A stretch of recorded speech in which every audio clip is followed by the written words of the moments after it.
You're listening to 94.4 FM Salford City Radio, the Friday Sports Show. You're listening to 94.4 FM Salford City Radio, the Friday Sports Show. Your host, Jimmy Petruzzi. Bringing you news from the local area and around the world. We bring Salford to the world and the world to Salford. Very fortunate show into some of the world's best athletes, sports people, coaches, you name it. They've been on the show. We really want to drive to increase participation and awareness of sport. We also have a segment where we interview some of the world's most influential people in the field of psychology and related fields and share their thoughts in mental health, psychology, and their respective fields. Today we have a fascinating guest who's going to give us an insight into training, physical training, as well as a sports blog as well. We're all into promoting sport on this show and getting the word out, and maybe we can get a few ideas on how we can keep ourselves in shape throughout the year. He is a personal trainer at Body Influence, the fantastic personal training centre in Bury. Fantastic place. I've been there myself, and I've done some collaborations with the centre myself as well, and continue to do so. It's a great vibe they've got going there. So it's James, who's a trainer there. James Edney, welcome to the show. Great to have you on board.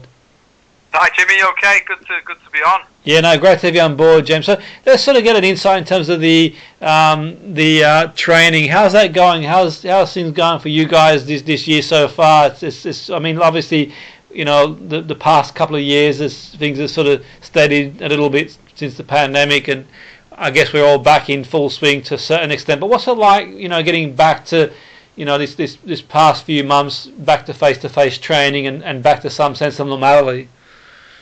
Yeah, it's had its ups and downs and its challenges. I think we did a fantastic job throughout the last 2 years in keeping our community connected and having a place for people to still reach out to in what was a very difficult time for everybody. I think it's kept everyone kind of sane, including us as coaches as well. It still gave us a sense of purpose, I think, as well, which is really interesting to touch on too. I think this year, it's the first clear run at really a year that we've had in three years, really. And I think we're starting to see the increase and demand for face-to-face really for the first time now, I think, in the entire time. Obviously, people have been very wary and they have, their own personal opinions and thoughts on COVID even now. We've seen an intake and increase in one-to-one coaching, mainly due to people feeling a bit more comfortable on their own.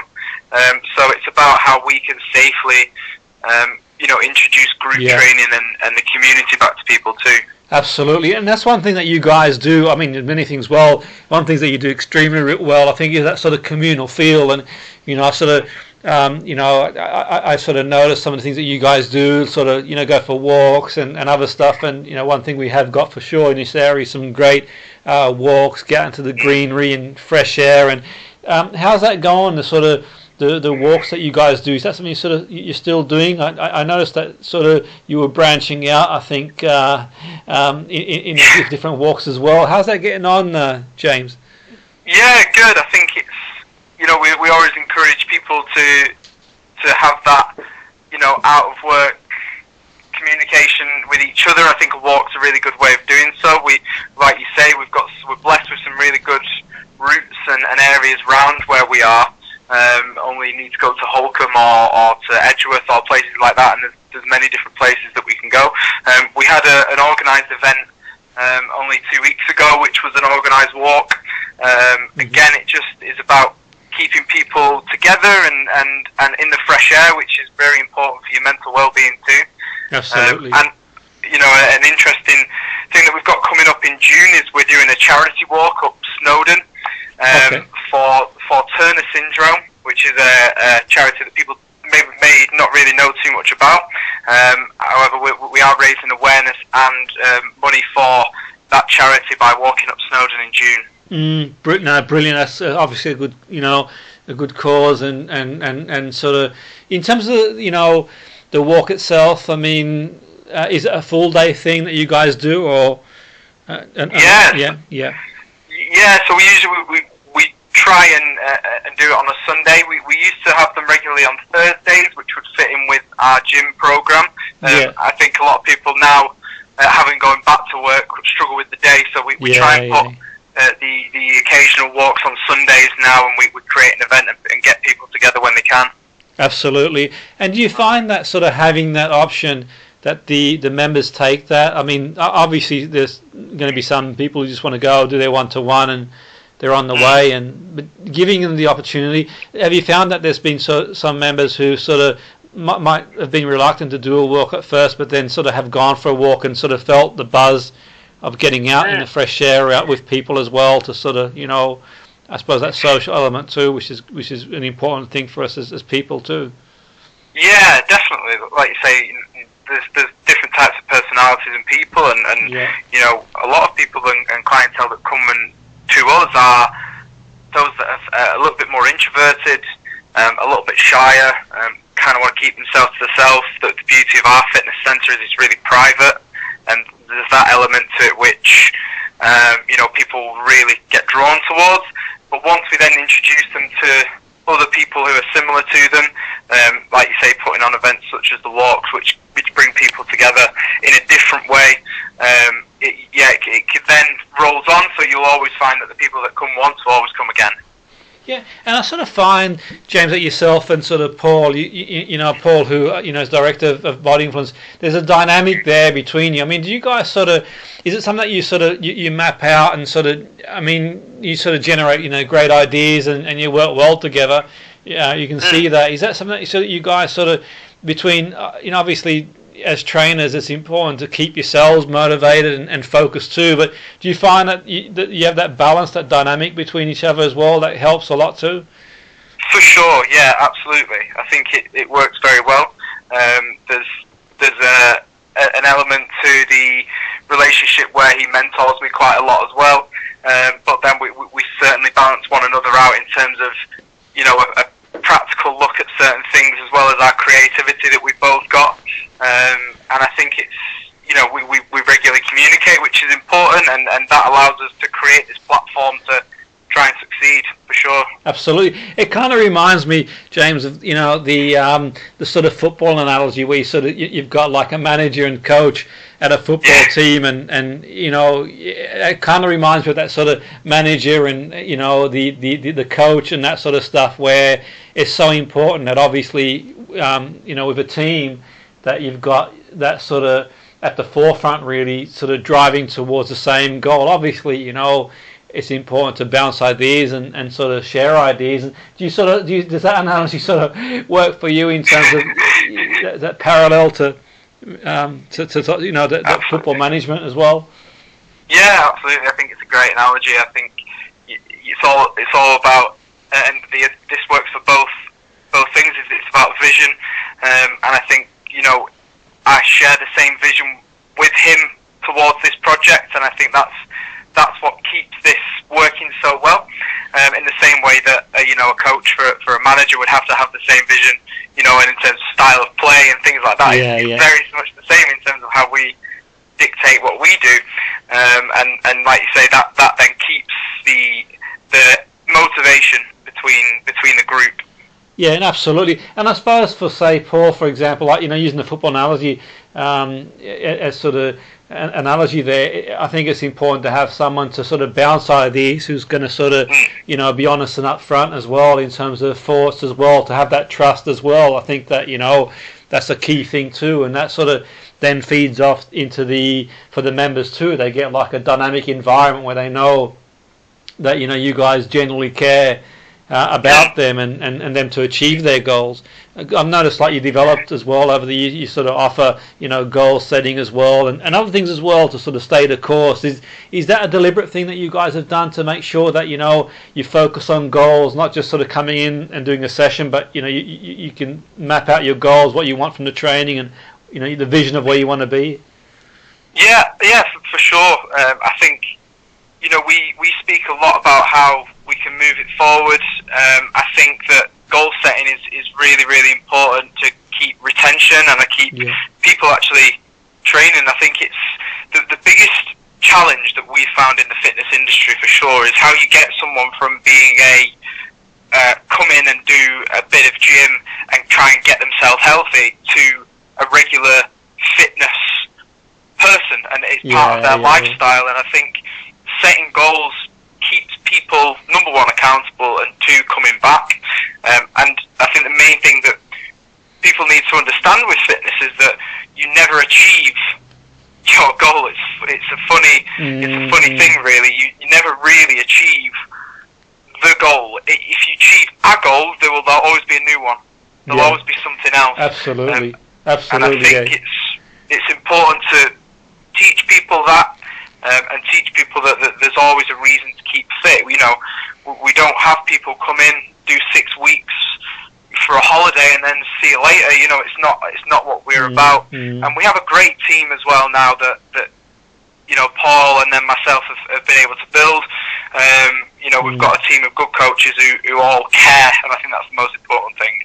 Absolutely, yeah. And I think, like you says there, sort of, you know, getting into shape and whatever that sort of means to that person in terms of what their training goal is, has a massive boost in other areas of life as well. I think it's a great thing in terms of, you know, it does increase confidence and does have a big knock-on effect, I think, certainly, you know, in life in general, to sort of, you know, I suppose, you know, you finish a day at work and you know, sometimes you just want to go for a workout, and, you know, but equally in saying that, the journey too, I think, you know, you get that buzz, those endorphins sort of kick in when you sort of, you know, you're out there, and given that versatility, like in terms of gym as well as getting out into the fresh air, is a good thing too. But you're also developing a blog as well, James. What's that all about, the blog as well, the sports blog?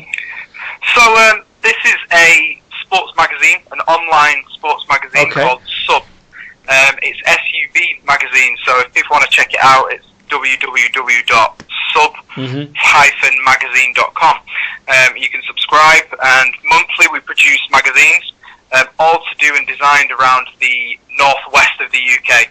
And we aim to promote all sports, male, female. We look at northwest-based athletes, sports teams, events, everything that's coming out of the northwest. So for us, we believe that the northwest is almost the hub of sport right now in terms of how successful and unsuccessful certain teams are doing. I think there's a high interest within the northwest for sports, and you know, we want to promote that and provide people with a great magazine that they can read in their leisure. Brilliant, that's fascinating, and you know, it certainly echoes the sentiments of this show in terms of, you know, getting participation and awareness out there of sport, and like you says there, I think the northwest, one thing is for sure, you know, we've got some you know, huge football clubs, but not only football clubs, there's also like a huge football infrastructure, or sporting infrastructure. You know, there's been so many great athletes who've been produced, or, you know, who've come through the ranks in the northwest, that's for sure. What was the inspiration, James, for the magazine? What was your sort of inspiration to develop the magazine? So the co-owner of this magazine set it up 10 years ago. Yeah. And the idea was that we would promote an online structure to people's leisure entertainment for sports. Yeah.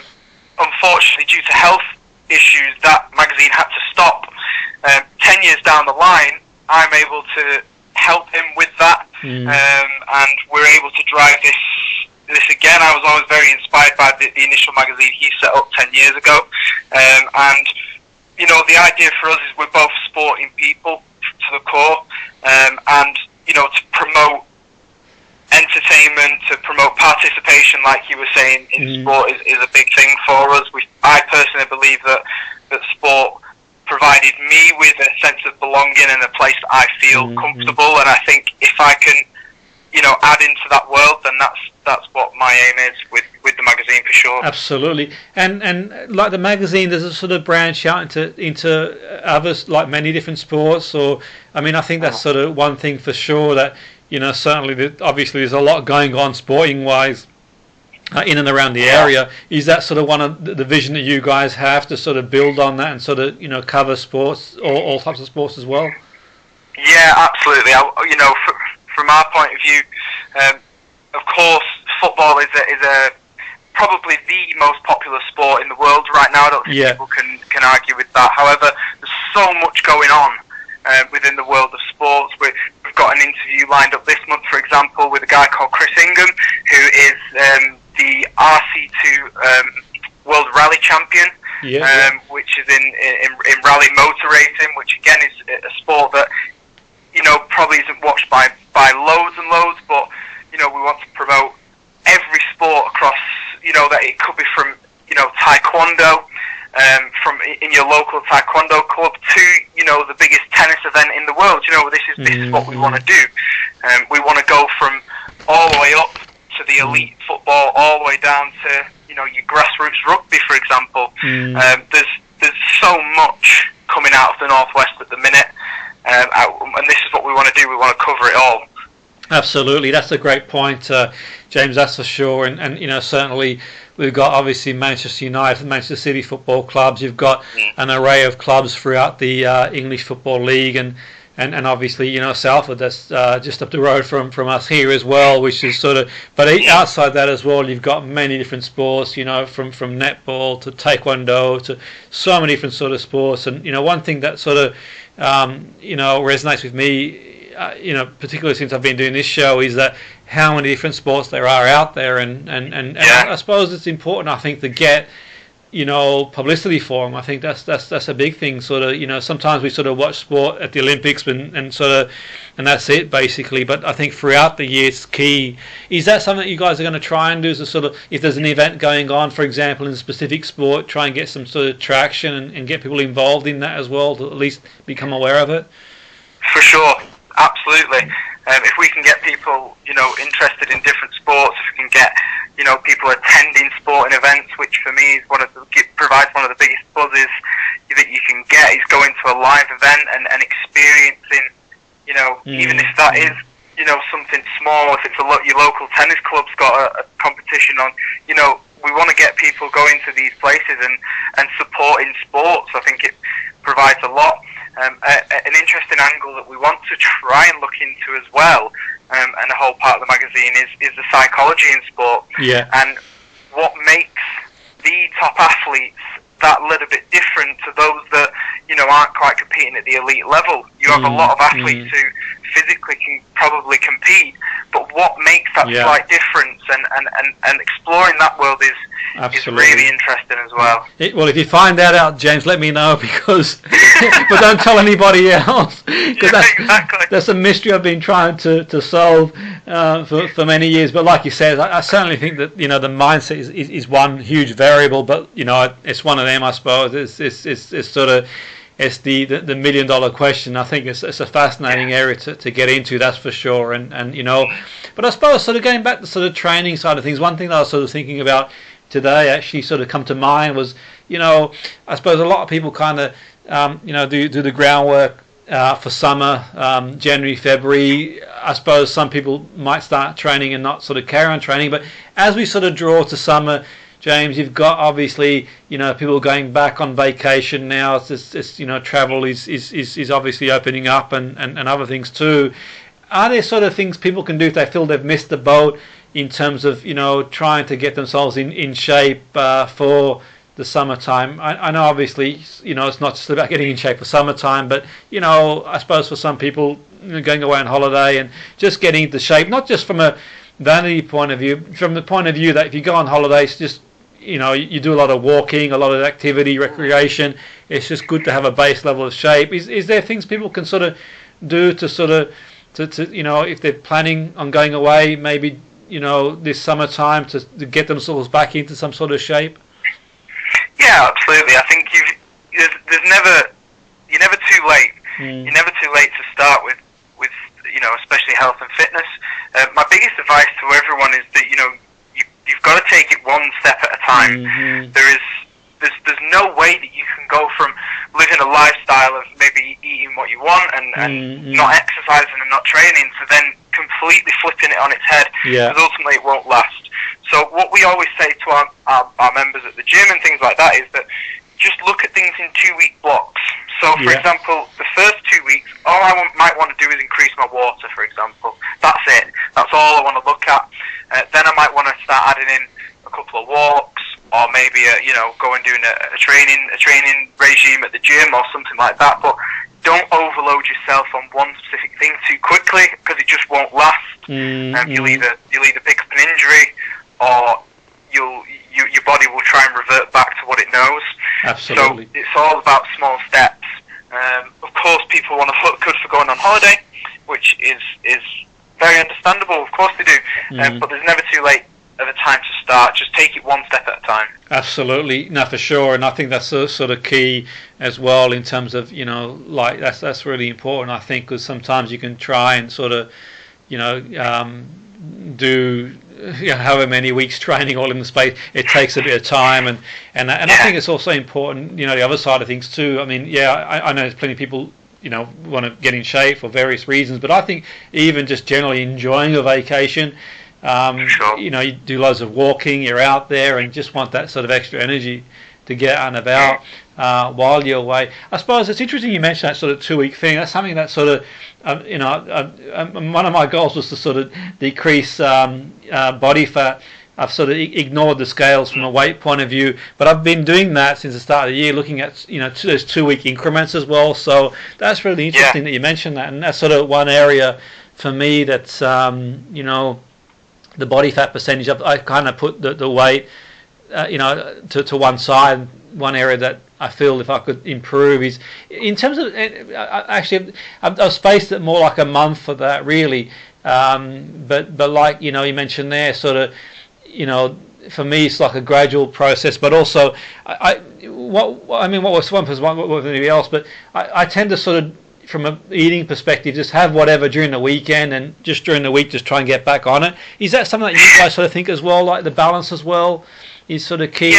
Getting a bit of a balance as well. Balance is huge. It's the main part of living. The only way that you can achieve sustained results is by balance.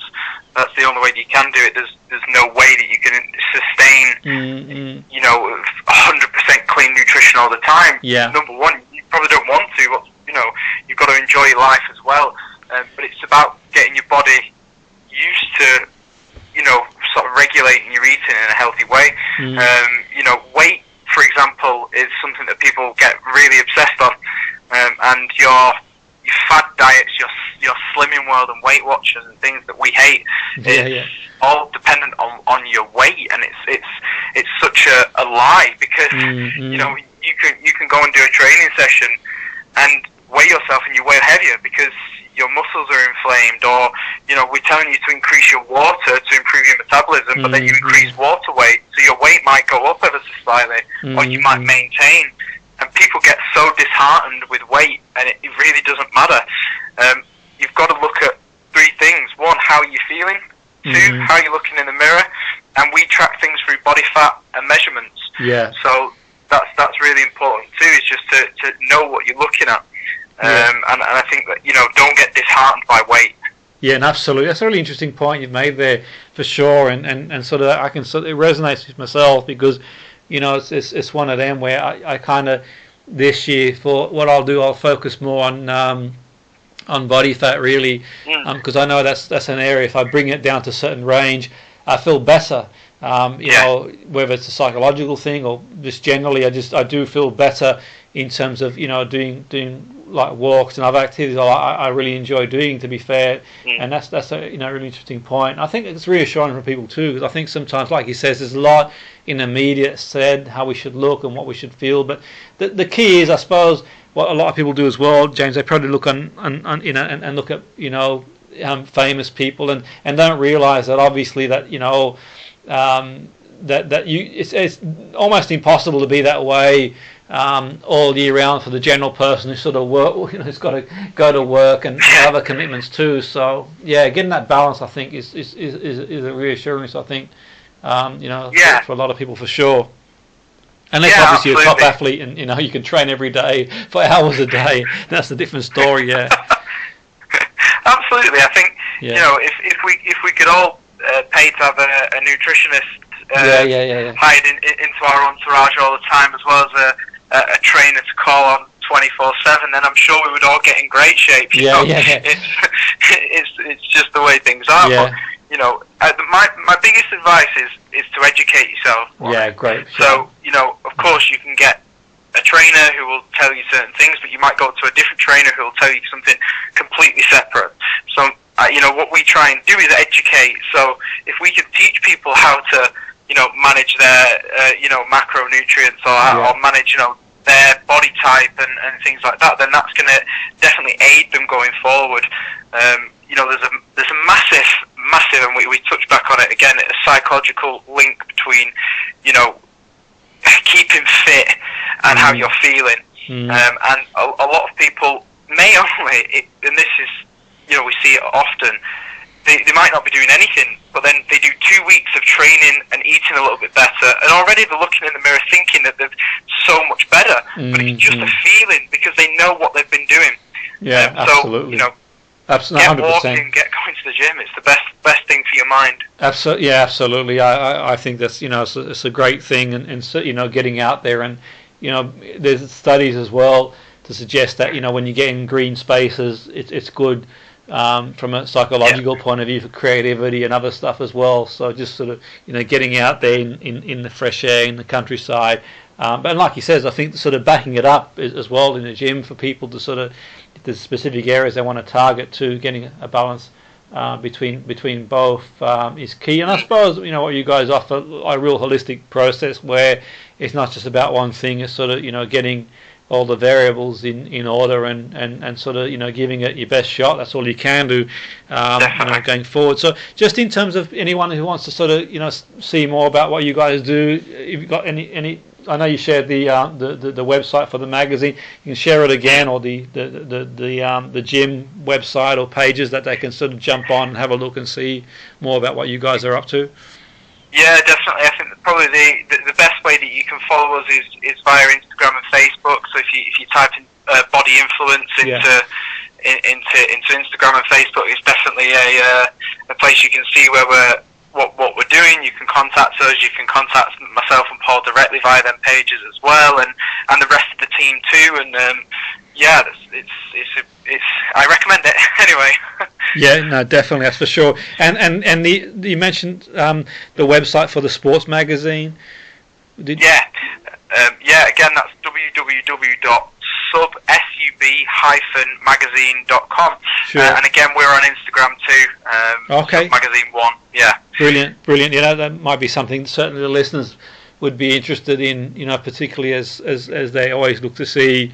You know, what's going on in the world of sport in the area, and one thing that we are certainly Sportical Choice in this area. There's so much going on sporting wise. There's something for everybody really. You know, from walking football right through to you know, Premier League, and you know, you got all sorts of netball. Some things that are going on the weekend. It's sort of raising that awareness and sort of, you know, getting out there and just finding what works for you. But it's been great speaking to you, James. It's been, you know, great having you on board, and sort of no doubt we'll sort of keep track of you guys, what you're up to work-wise as well. And so all the best with the magazine and obviously the training that you guys do. Thank you very much. Thanks for having me on, Jimmy. It's been great. Brilliant. That was James Edney from Bodily Influence and the sports magazine he's got going too. So do check it out if you're listening in. James Edney was on Salford City Radio, the Friday Sports Show host Jimmy Petruzzi, bringing news from the local area and around the world.